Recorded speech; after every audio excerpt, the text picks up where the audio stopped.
نہیں پڑتی، کہتے ہیں مانگیں گے مانگے جائیں گے، وہ مانگے پائیں گے، سرکار میں نہ لا ہے نہ حاجت اگر کی ہے، اور ملتا کتنی جلدی ہے، ہاتھ اٹھتے ہی داتا کی دین تھی، تیری قبول عرض میں بس ہاتھ پڑے گی، زندہ باد زندہ باد، تیری قبول عرض میں، کھڑے ہو کے نعرہ لگائیے، زندہ باد زندہ باد زندہ باد، سب لوگ بولے، سب لوگ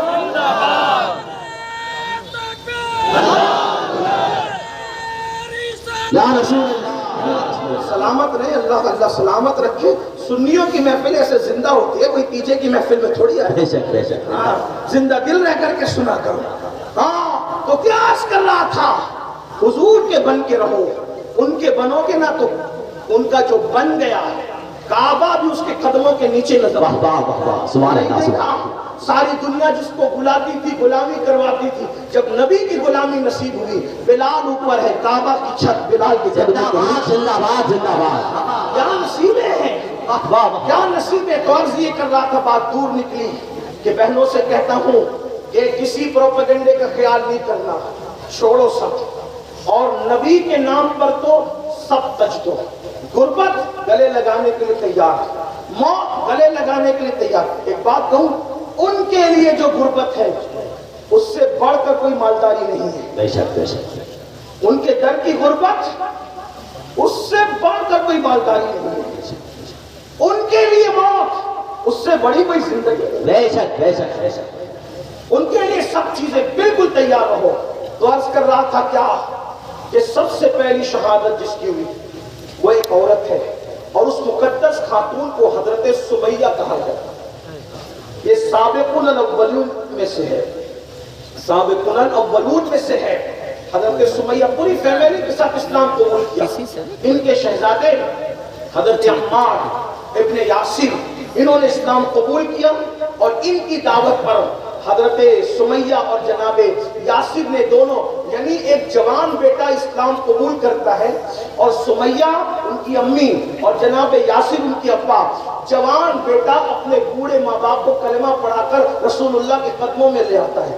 اس سے پتا چلا اگر جوان سنور جائے تو جوان کا اثر گھر پہ بہت ہوتا ہے، بے شک بے شک، یعنی اگر مولوی صاحب نمازی کسی کو بنانا چاہے، دیندار بنانا چاہے تو تھوڑی مشکل ہو سکتی ہے، لیکن اگر گھر کا جوان بیٹا ماں باپ کو نمازی بنانا چاہے، دیندار بنانا چاہے، اور گھر کے بھتیجوں کو، بھانجوں کو اور بچوں کو اگر وہ دیندار بنانا چاہے، ایک جوان پورے گھر کا نقشہ بدل سکتا ہے۔ حضرت سمیہ دین قبول کرتی ہے، بوڑھی ہو چکی تھی، بڑھاپے میں حال یہ ہے کہ کنیز ہے، کنیز کی آزاد کر دی گئی، اور گھر گھر جا کر عورتوں میں دین کی تبلیغ کرتی ہے۔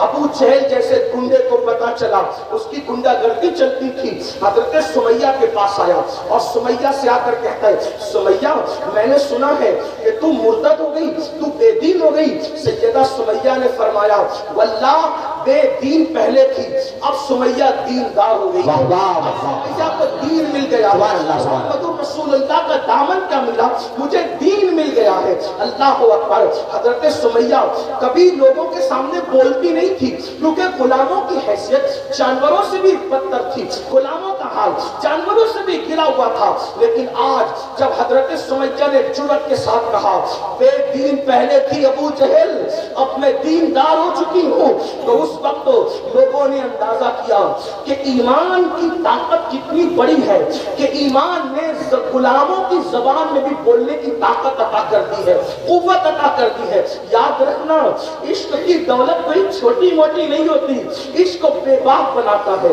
عشق کو نڈر بناتا ہے، عشق کو طاقت اور قوت عطا کرتا ہے۔ اسی لیے لاہور کے قلندر نے جرمنی کی کھانک چھان کر کے اپنی قوم کو پیغام دیا، قوت عشق سے ہر پست کو بالا کر دے، قوت عشق سے ہر پست کو بالا کر دے، دہر میں اس میں محمد سے اجالا کر دے۔ یاد رکھنا، کسی ہتھیار کی اتنی قوت نہیں ہے جتنی قوت عشق رسول کی ہے، رسول کی ہے۔ اس لیے لوگ کروڑوں ہتھیار رکھ کر بھی ان نہتے عاشقوں سے لرزہ برندام ہے، جانتے ہیں کہ سارے ہتھیار قدموں میں جھک جاتے ہیں جب کوئی ایک عاشق کھڑا ہو جاتا ہے۔ اس لیے قوت عشق کا اندازہ اندازہ سب کو ہے لیکن آپ کو نہیں ہے، ہم کو نہیں ہے۔ یاد رکھنا اس عشق کی چنگاری کو شعلہ جوال بنانے کی ضرورت ہے۔ سمیہ نے جواب دیا، ابو جہل، ابو الحکم کہنے والی سمیہ، آقا کہنے والی سمیہ، داتا کہنے والی سمیہ آج ابو جہل کہہ کر مخاطب کر رہی ہے اور کہتی ہے بے دین پہلے بھی ابو جہل، اب دیندار ہو گئی ہو۔ جانتے ہیں اگر پہلے موجود ہے تو ان کی خاص توجہ، عورت صرف گھر میں کپڑے دھلنے، برتن مانجنے اور کچن روم سنبھالنے والی کا نام نہیں۔ عورتوں نے کیسی تاریخ کے اندر انمٹ نقوش جو ہے وہ ثبت کر رکھے ہیں، عورتوں نے تاریخ سازی کی ہے۔ اللہ اکبر۔ حضرت سمیہ کے ہاتھ باندھ دیے گئے اور اس کے بعد ان کے بالوں کو ایک درخت سے باندھ دیا گیا اور چابک مارے جاتے اور کہا جاتا چھوڑ دے محمد کو۔ کنیز آزاد کرتا تھی، غریب تھی، فاقہ کشی تھی، مگر کہتی ہے واللہ جو محمد عربی کا دامن ایک مرتبہ پکڑ لیتا ہے پھر کبھی وہ چھوڑ نہیں سکتا۔ وہ ہیں ہی اتنے اچھے، وہ ہیں ہی ایسے کہ کوئی ان کو چھوڑ ہی نہیں سکتا۔ اللہ اکبر۔ مارتے مارتے ابو جہل تھکتا، دھمکیاں دیتا، مرتد بنانے کی کوشش کرتا، لیکن حضرت سمیہ کس سے مسئلہ ہوتی، کہتی واللہ میں غریب ہوں مگر اسلام کی لذت کو چکھ چکی ہوں، عشق رسول کی لذت کو چکھ چکی ہوں، میں دین نہیں چھوڑ سکتی۔ بڑی معذرت کے ساتھ ایک جملہ اگر کانوں پر بار نہ ہو تو عرض کروں، وہاں ابو جہل کے چابک حضرت سمیہ کو دین سے دور نہیں کر سکتے تھے، جہاں ہماری بیٹیوں کو افیئر کا لالچ دین سے دور کر دیتا ہے۔ قصور کس کا ہے؟ کس کا قصور ہے؟ وجہ کیونکہ وہاں رسول اللہ کی تربیت تھی، یہاں تربیت نہیں۔